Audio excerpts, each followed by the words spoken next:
bom dia, meus caros irmãos e irmãs, queridos devotos e devotas de Santo Antônio, paz e bem.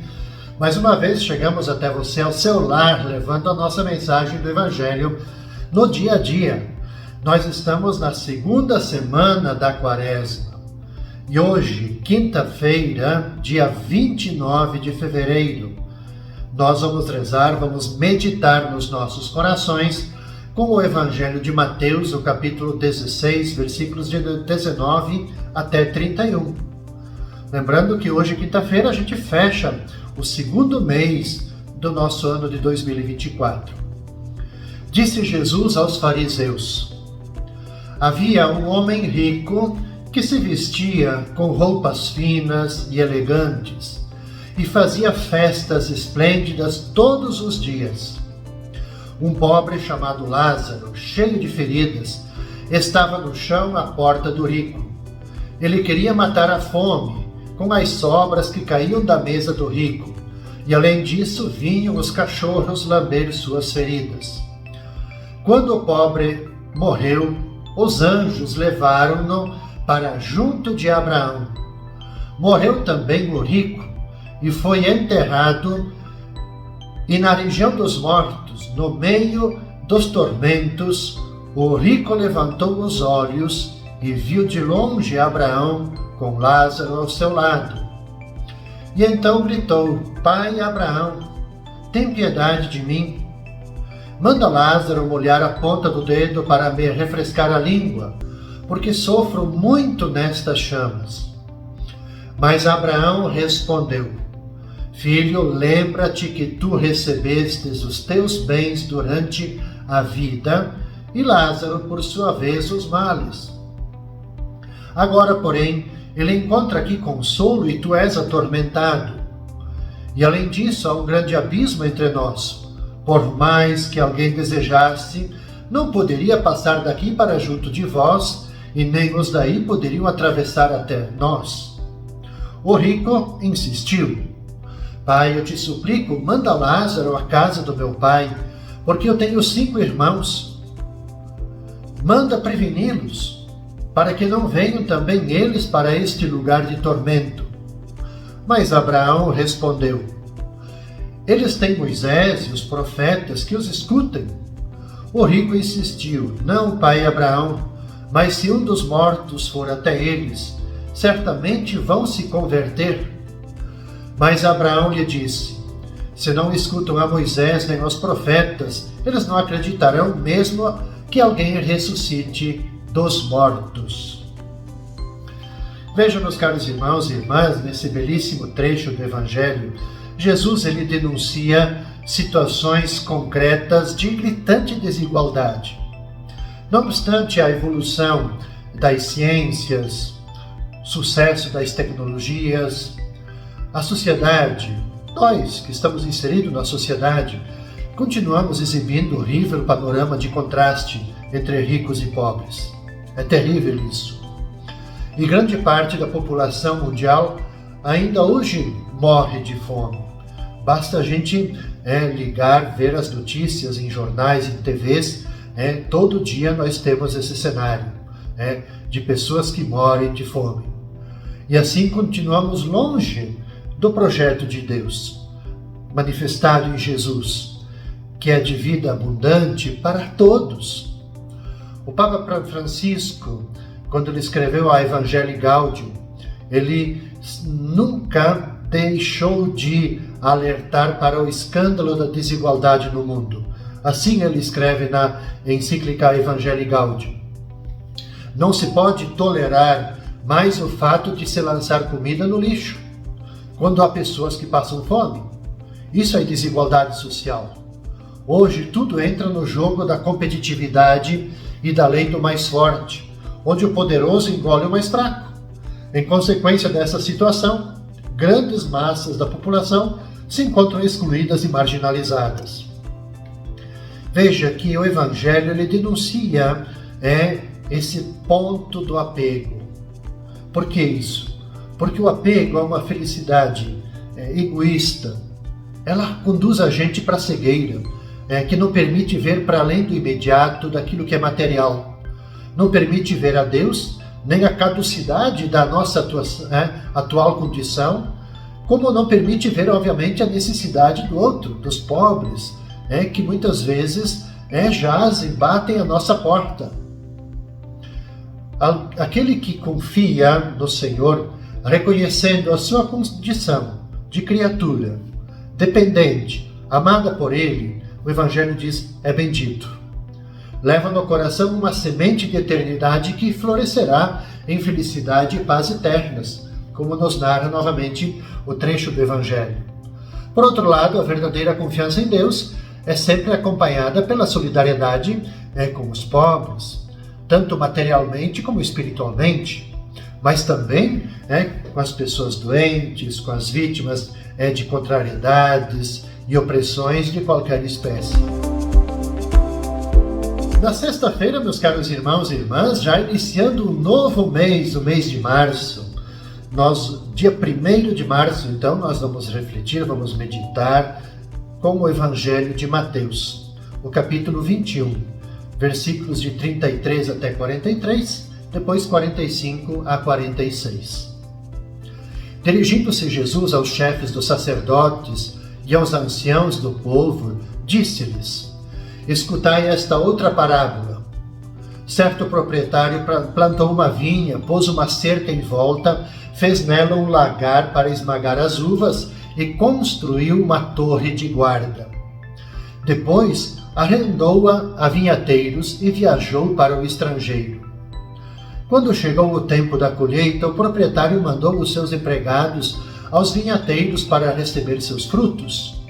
Os vinhateiros, porém, agarraram os empregados, espancaram a um, mataram a outro e ao terceiro apedrejaram.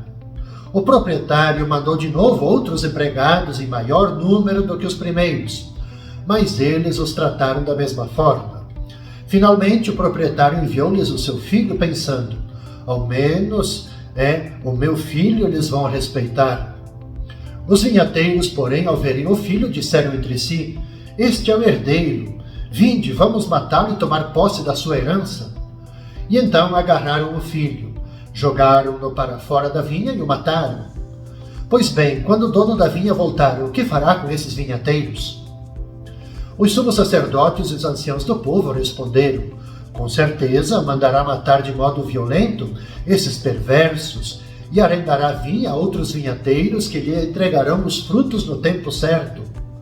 E então Jesus lhes disse: vós nunca lestes na Escritura: a pedra que os construtores rejeitaram tornou-se a pedra angular. Isso foi feito pelo Senhor e é maravilhoso aos nossos olhos.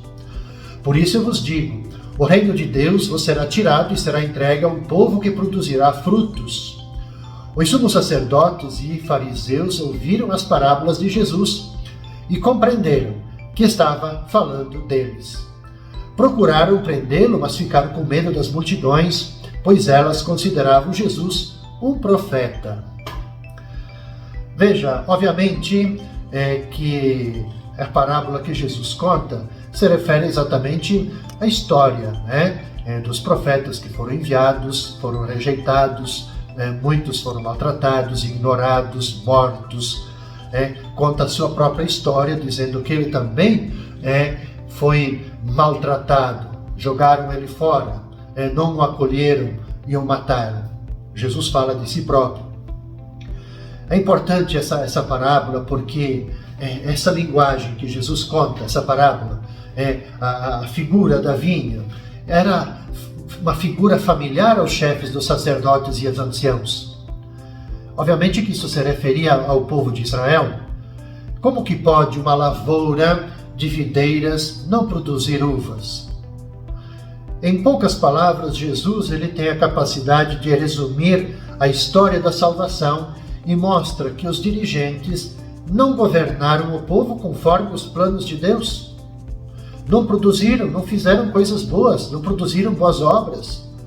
Eliminaram os profetas, como há pouco falei, mataram o Messias.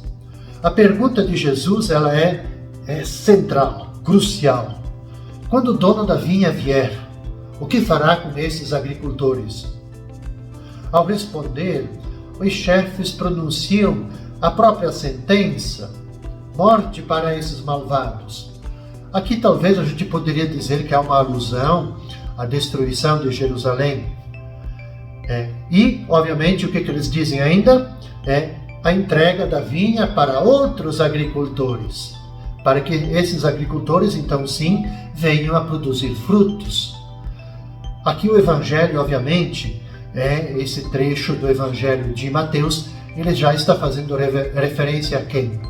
Ao povo, aos pagãos, aos não-judeus, no sentido de que, sim, esses povos, outros povos, eles acatam a mensagem cristã.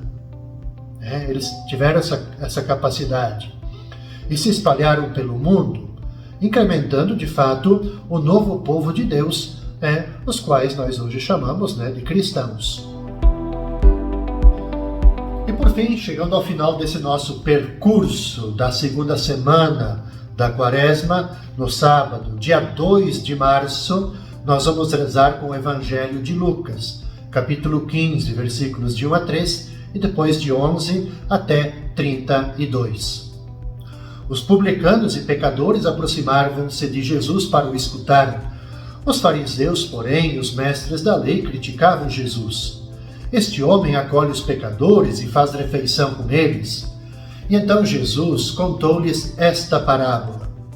Um homem tinha 2 filhos. O filho mais novo disse ao pai: Pai, dai-me a parte da herança que me cabe. E o pai dividiu os bens entre eles. Poucos dias depois, o filho mais novo juntou o que era seu e partiu para um lugar distante. E ali esbanjou tudo numa vida desenfreada.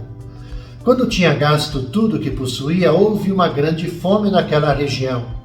E ele começou a passar necessidade.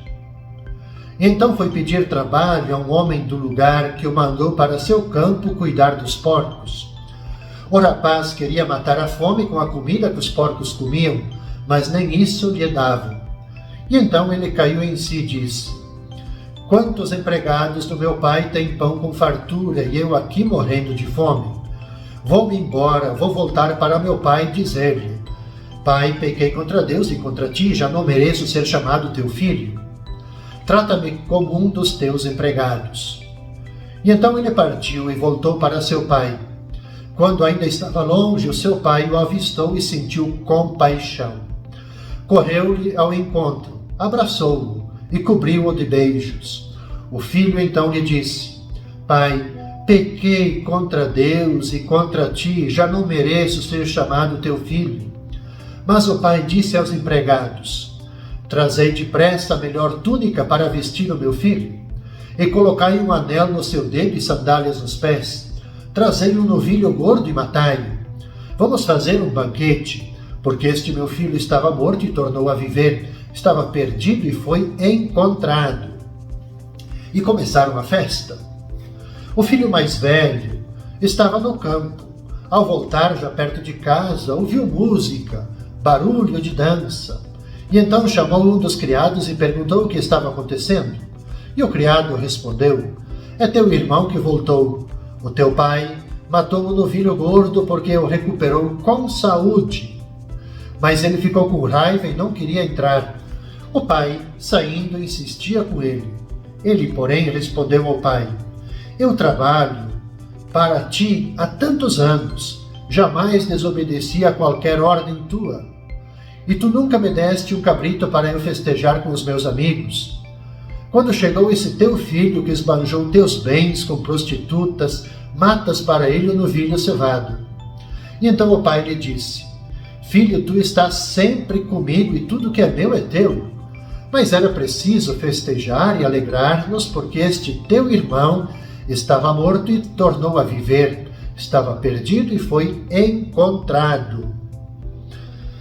Aqui está a parábola, eu diria assim, a parábola por excelência de nosso itinerário quaresmal, de conversão, de nós sentirmos a misericórdia de Deus.